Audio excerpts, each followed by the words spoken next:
Well, hey, everybody. I'm so excited for you to meet my friend Catia today. Catia, welcome to Becoming Me.TV. Hi, girl. Hi, Emily. Hi, ladies. So I'm so pumped for you to hear Katia's story and how she's becoming who God made her to be. I'm inspired by her, deeply encouraged, and we just are like soul sisters over here. So weird. I can't wait for you guys to hear from her. So Catia, let's kick it off. Who is Catia? Yeah, so my name is Catia Holme, and I live in Austin, and I'm originally from South Texas, and I have two brothers, and my husband just walked in, so he'll say hello, I think. We're recording an interview. Yeah. We have a 2.5-year-old daughter and one on the way. She's due in 2 weeks. Oh, man. So I have a full basketball belly going on right now. And I'm a writer. And mostly what makes me tick is inspiring people and motivating them. I love it. You're definitely doing that too.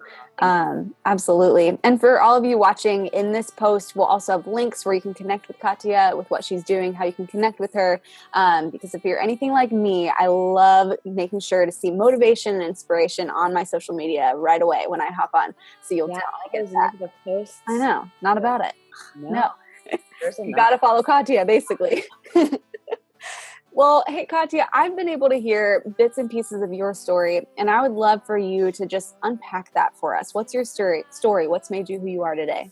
Yeah, absolutely. I think that the valleys have really made me who I am today.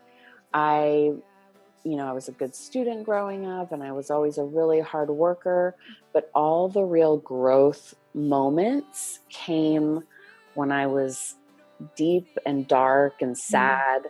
And I grew up with God, and I grew up Catholic, but I never really knew God. And one day I was in my mid-20s around there, and my girlfriend said, "Hey, I found this church. Do you want to come with me?" And I said, "Sure, why not?" And I walked in and immediately felt like home. Wow. And I think it was like, you've heard the saying, like, you were thirsty for water. And I just knew that I needed it. And I knew, like, all the things looked good in my life. Like, I had good work, and I was making good money, and I was dating cute guys, and I had cute clothes, and I had all that stuff. But I was like, the bottom would fall out rather easily because I didn't have a lot sustaining me. I definitely didn't have a center. And I needed God, and I didn't even know it. And so when I walked in and I heard the choir, and it was a really small, humble church, and the pastor was amazing, and all sorts of pieces just kind of lined up. And I knew, oh, this is what people talk about. And I had grown up kind of like, yes, praying, but not really centering my life around God, and certainly not daily. It was more like, hey, at Easter and Christmas. But I really started to allow that in, and slowly, and it permeated all aspects of my life. And it made the biggest difference, because I thought I was going to have to force myself to change to like God, or for God to like me. But it turns out He changes your heart, and those things fall by the wayside. So slowly I started to change from the inside, and the outside pieces of my life started to change. And all of a sudden I looked up, and I had a lot less drama. There was less gray in my life. I had more focus. I was able to take leaps. I quit certain jobs, not because I didn't love my jobs or because they weren't good, but because I knew I had a different purpose. Yeah. So, and that's when I really started writing full time. I knew that I was here to share and to write. One time I heard T.D. Jakes say, Christianity is showing where you found the bread. That's good. And I was like, yeah.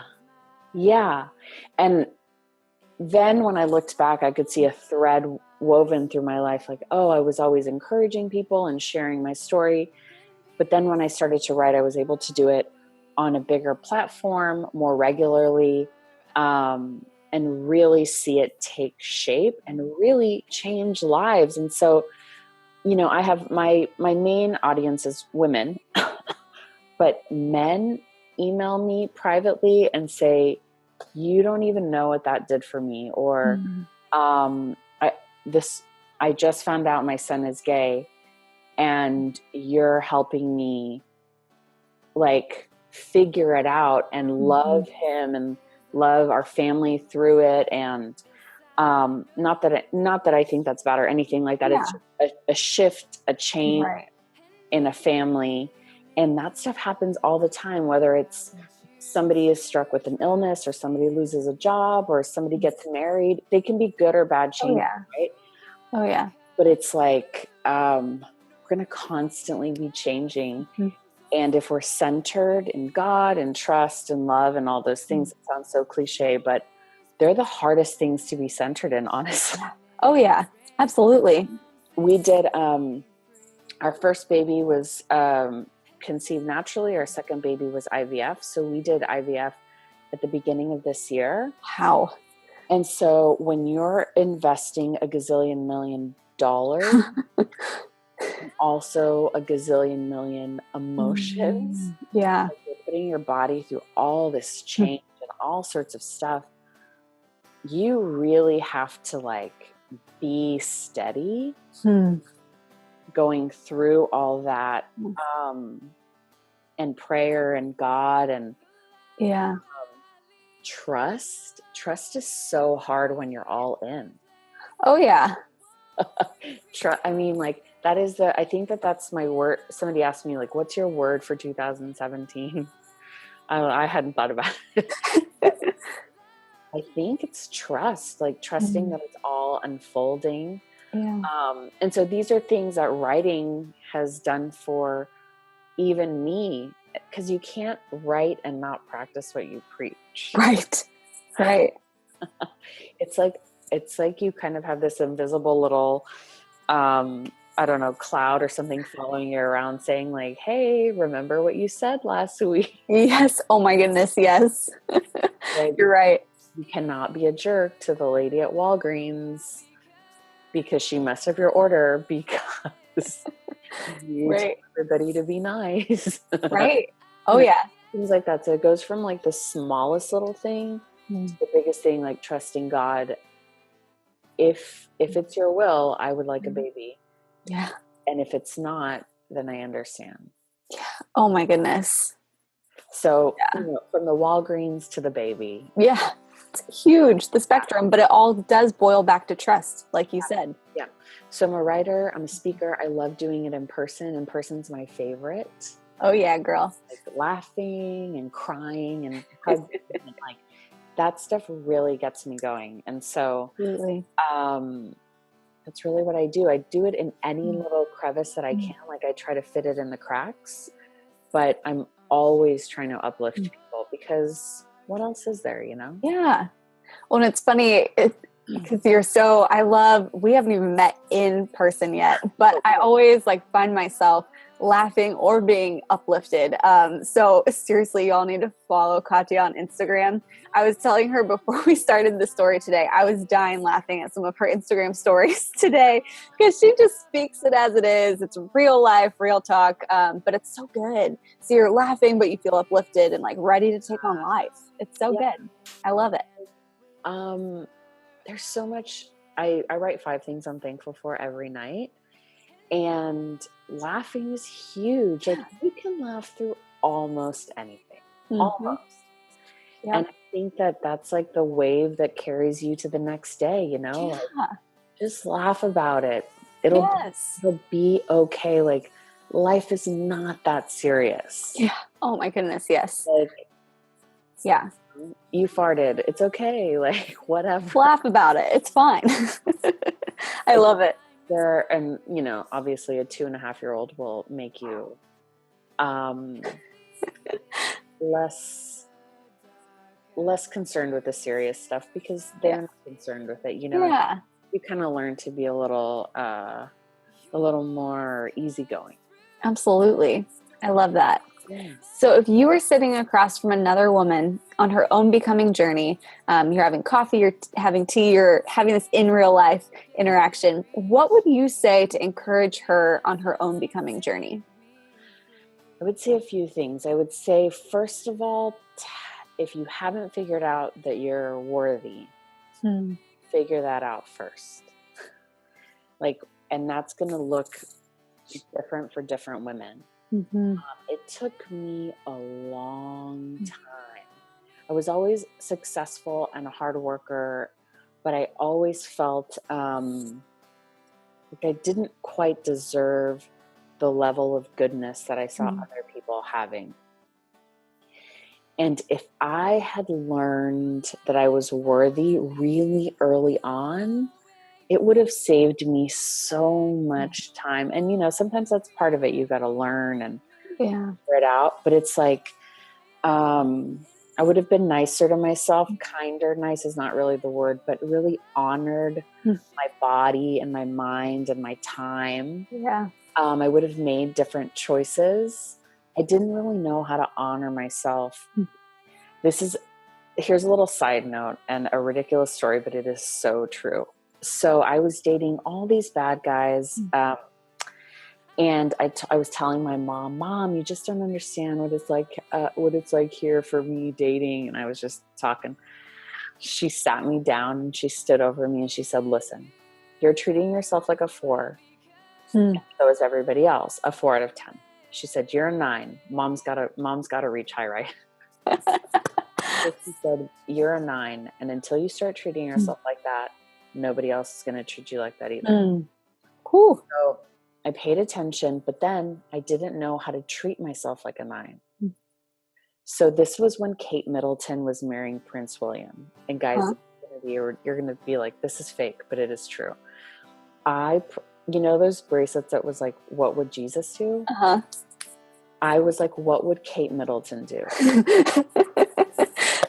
For 4 or 5 months, I asked myself, like, what would Kate Middleton do? Would she wear this?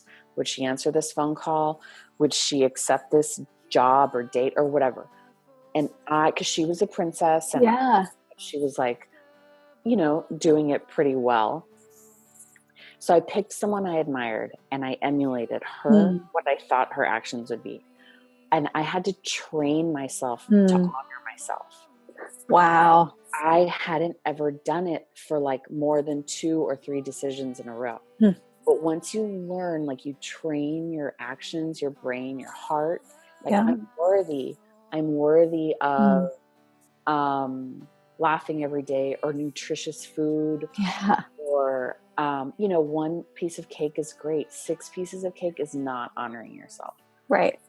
So it goes in all sorts of ways, but kindness and love. And so I would say to a woman becoming, I would say, learn how to honor yourself, whatever that looks like for you. And then I would say, try. Yeah. Trying is so underrated. Most of the things, like I am naturally like a B student, but I try. So I would get A's. Or I'm naturally not coordinated. But I try. Yep. So I ran marathons, or there are just different things that, like, honestly, as my natural skill, no. But I tried. Like, you'll not beat, but you'll get ahead of the pack just because you try. Yeah. Yeah. And it's like, take winning and losing and succeeding out of the conversation. Like, if you tried, that's it. Like the secret sauce is trying. Most people are just really afraid to try, but there's really nothing bad on the other side of trying. Yeah, exactly. Like, okay, so they don't call you back, so you don't get the job. You're fine. Like, you're okay. You're going to make it. And not everything is going to work out perfectly, but that's okay. In one of the talks that I give when I talk to college students, I say, so many people are afraid, like, let's say you're in a group of friends. So many people are afraid to suggest what to do tonight because they're afraid that their choice is going to suck. Yeah. And then all their friends are going to be like, ugh, Lucy chose the worst restaurant or the worst bar or whatever it is. Right. You're afraid to like let that decision lie on you. So for my birthday, I was with my husband and his sister, and I was dead set on dancing. And we paid cover at this salsa bar, and all sorts of things happened. And it was the worst. Oh no. Oh no. His sister's so cool, and she lives in New York City. And I'm like from a small town in Texas and not cool at all. I'm like, just not cool. And I was in there. The place was dead empty. It was terrible. It was cold. It was the worst. It was like definitely not a fun. Oh no. But I'm here. Yeah. You're okay. I chose the worst possible place. And it's okay. Yeah. It's okay. I survived. Yeah. Nobody hates me. Exactly. And you are cool. So that's like something ridiculous that we don't even think about, but sometimes we get scared of even choosing a place to go. So it's like, don't let that stuff stop you. Just the more you keep inching toward who you are, toward who you're becoming, you're going to grow leaps and bounds. And one day you'll look back and say, oh my gosh. Yes. I can't even believe it. I can't even believe it. And that day will come. And sometimes you'll grow leaps in a day. And sometimes it's going to take 2 years. And that's okay. Like, not time wasted. Absolutely. Like, you're more centered in who you are and who God made you to be. And that cannot be taken away from you. Absolutely. Like when you see a person who knows who they are, definitely, and in Christ, oh my God, that's like unshakable. Absolutely. It's really a wonderful thing to see in somebody else, like their conviction. They just stand a little taller. There's much more peace to them. Yep. There's just not a lot of like fuss going around. Yeah. Because they know they don't need it. And also fuss doesn't really want to go to people like that. Yeah, you're right. Fuss is like, oh, that's a waste of time. Bye. Yeah, let me go. Yes. That's so true. Honor yourself and try. And like, so good. You'll be like, I was going to say king of the world, but I don't really know. You'll feel amazing. And they're like, you want to feel good about yourself? Do those things. Absolutely. I love that. I love honor yourself, try. That's so good. And you mentioned writing and speaking. Yeah. So we'll have all of the links in this post, but where can women find you and connect with you? Yes, Catia Holme, Holm, CATIA, on Facebook, on Instagram. I have a little free book if you guys want. Yeah. It's on my website, and it's called Feel Better, Feel Happy, Feel Confident. That sounds great. I took 10 years of therapy and put it in a little ebook. That sounds so good. So they're just like helpful tips on how to kind of like dig yourself out of, sometimes we're just in our head too much. Oh yeah. Little helpful tips for that. I do talks for women's groups and all sorts of things. So if I'm in your area, I would love to see you. That's so cool. Well, ladies, make sure you check out all the links in this post. Connect with Catia. Catia, thank you so much for sharing your story. Talk this. Yeah, that would be amazing. Maybe we'll get to do something together. So y'all got to stay tuned for that. That would be amazing. Yeah. Seriously, you're a warrior. You inspire me. Need your tattoo. Yeah, for real. Yes, we can have twinning tattoos. Right? Yes. Oh yeah, it's real. Girl, it's totally real. I got a warrior tattoo on my bicep. Good. I need that, but maybe just like a sticker for my wrist. Yeah. Well, and I have Becoming on my wrist, which is cool. Yeah. Ladies, Emily is taking it to the next level. We are dropping the ball. We need tattoos also. Come on. Themed tattoos. Well, I love it. Thanks for spending time today, for sharing your story, who you are. Definitely cheering you on big time, for sure. Cheering you on too. Bye, guys.